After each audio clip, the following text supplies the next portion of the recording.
Demikianlah Injil Tuhan. Terpujilah Kristus.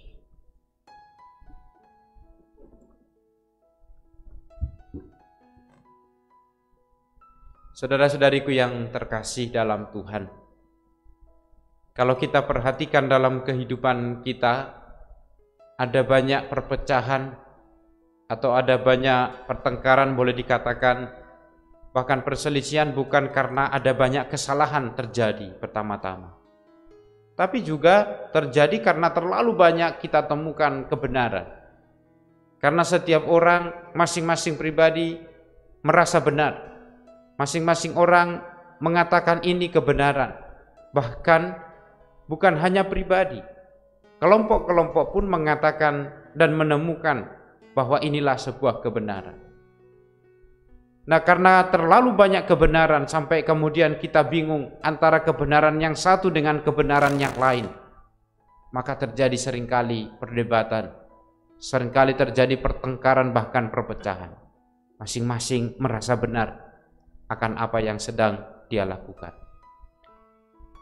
Tapi kalau kita melihat dalam cerita Injil hari ini, kita tahu ternyata satu-satunya kebenaran itu adalah ada dalam diri Yesus. Maka ketika dia mengatakan, akulah jalan dan kebenaran dan hidup, pada saat itu dia mau menunjukkan ukuran pertama-tama dari apa yang sedang kita yakini benar itu adalah ada pada Yesus.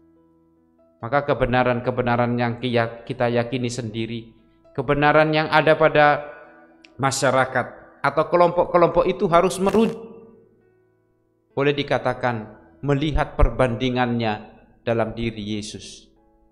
Maka kemudian ketika Yesus mengatakan bahwa aku di dalam Bapa dan Bapa di dalam aku, dia hendak menunjukkan bahwa apa yang sedang ditunjukkan oleh Yesus itu adalah ukuran satu-satunya dari kebenaran.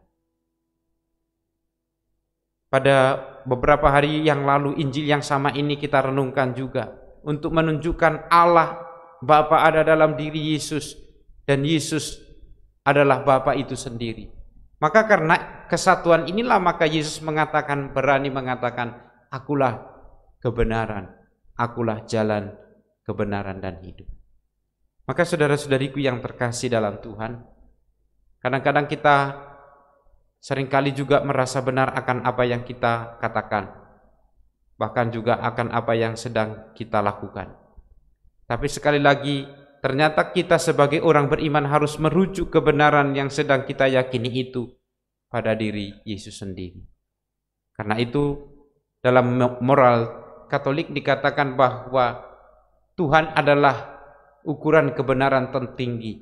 Boleh dikatakan rujukan pertama dari segala kebaikan, rujukan pertama dari semua kebenaran. Benar atau tidak haruslah merujuk pada apa yang dikerjakan oleh Yesus, bukan apa yang sedang kita inginkan atau kita lakukan sendiri. Maka setiap orang harus mengukur juga pekerjaannya, mengukur juga perbuatannya, mengukur segala sesuatu yang dia lakukan dengan yang dilakukan oleh Kristus.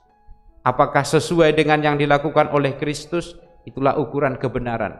Bukan pertama-tama hanya karena saya yakin ini benar, tapi pertama-tama harus diukur apakah sesuai dengan yang dikerjakan oleh Kristus.